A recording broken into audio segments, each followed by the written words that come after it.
All right, jumping into the final round of the tournament for Wither Shot 3 and Rename card. We are taking on the Bhed Psyches. Squad of Glory's taking on the Kilika Beasts. Let's see if we can come out on top. In all honesty, it shouldn't be too bad. I mean, it seems like we're doing pretty well. So we actually did win Volley Shot 3 for Iskin last game. And you can actually kind of see we do know quite a bit of techniques for him at this point. So, not all of them, but quite a few. So we've got double volley shots on our forwards. I don't know if it's necessarily effective, but it is fun, I guess is the way I'd phrase that. So like it'll just be like fun if the volley shot triggers. I mean, we actually had it trigger with Warbite a few games ago. And it was, you know, it was kind of cool.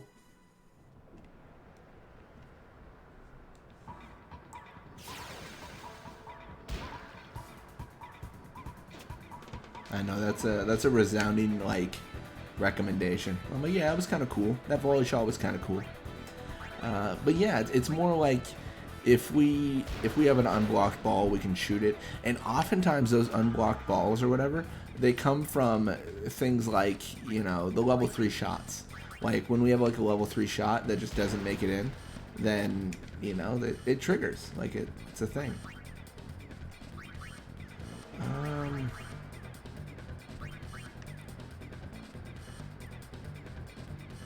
Out of curiosity, can I do it? I don't know. I mean, I've pushed. I don't know. They're also kind of adjusting. I'm hoping this misses.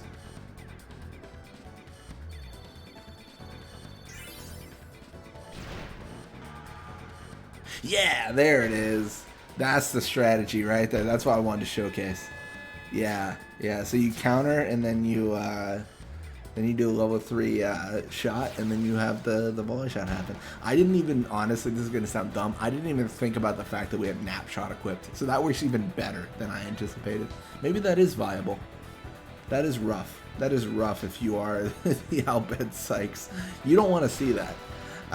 You don't want to see that kind of a situation happen to you. All right, so we're gonna do the counter again. See, that's the fun part. We can just shut down the the opponents via our janky nap shots. And if it misses, right?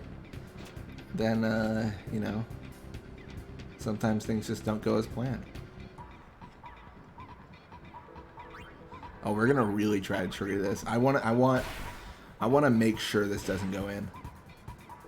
That should be a guaranteed like hit on him.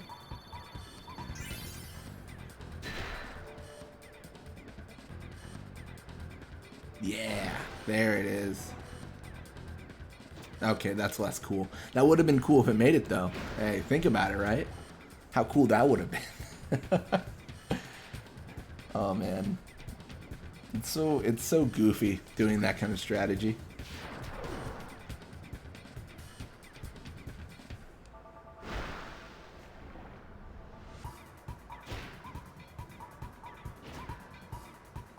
All right. Well, Deem has the ball. Let's see if we can set up Iskin here. Or I guess more specifically Larvae. I'm not sure what we're going to call this kind of strategy. It should still be on the counter formation. That's good to see. Just go for it, man. Why not? Just meme them all day.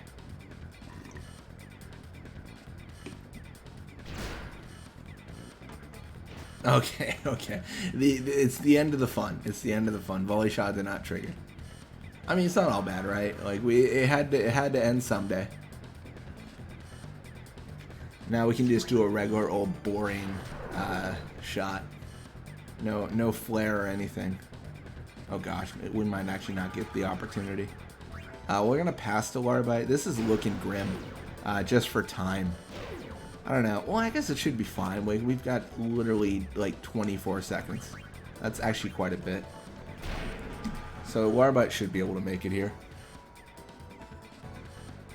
Easy. Easy peasy.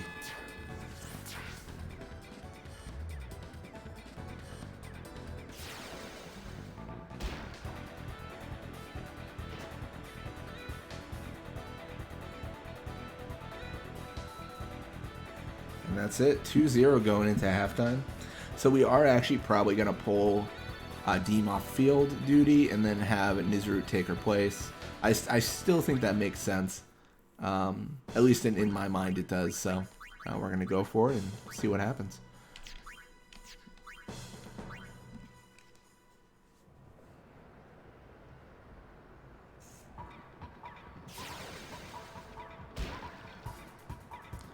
So you're going to see Vorja start with the ball. We've actually been really fortunate in the last few games where Vorja has started with the ball.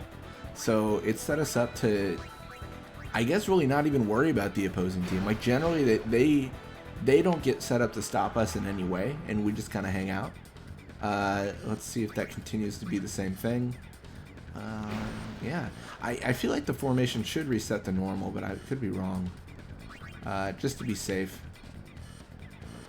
I don't know. If it didn't reset to normal, then it'd be really awkward, and I've got Iskin throwing his body at the opposing goal. It seems off. This is actually a little bit... The way everyone's positioned, this inherently looks like a bad time. So I'm going to see how this kind of... I don't know, I guess how this unfolds. If they continue to pursue Larbite, then I'll have to look at Vorja. Yeah, I've got to look at Vorja. That's a shame. They really were. Like, they were doing, like, kind of what we wanted in the last few games, and now they're kind of changing it up, so... I mean, we don't like that at all. Just keep it the same, man. Sleeping Nav might alleviate a lot of problems. That might actually be the thing that fixes it. Then again, we could still be pursued. Like, it's so tough to say kind of what the AI is going to choose to do. It's an enigma with its decision making, like, for sure. Yeah, like, look at this. Like, it's not... They're not fully pulling away. Like, they are sort of committing to blocking Larbite. Definitely odd. Like I said, not the worst thing in the world, but also, like, yeah, look at that. That's so annoying. I guess we'll just pass to Vorja. I mean, at the core of it, I need to level up Nizrut, so, like, that has to occur. And hopefully Judah doesn't have any sort of anti-nap, or else this is kind of awkward. All right, it's not awkward yet. No anti-nap active, so we're looking pretty good. Pass to Larbite, Larbite pass to Nizrut. You know, you guys have seen this before. It's just the experience gain we got to do, just to keep it so that Nizrut doesn't become severely underleveled. I mean, he's already a little bit underleveled, but not severely underleveled. He's luckily been able to avoid that kind of scenario.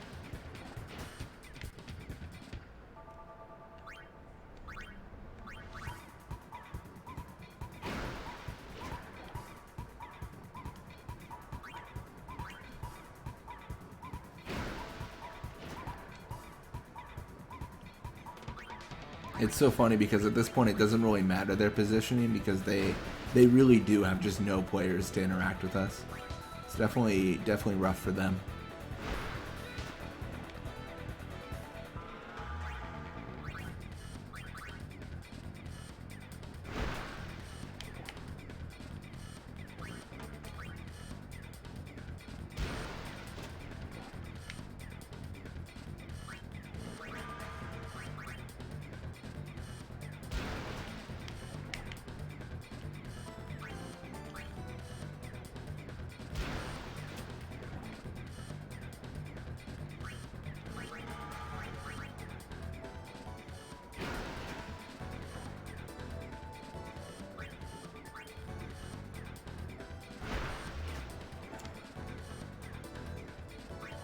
Alright, finishing strong, finishing with the passes.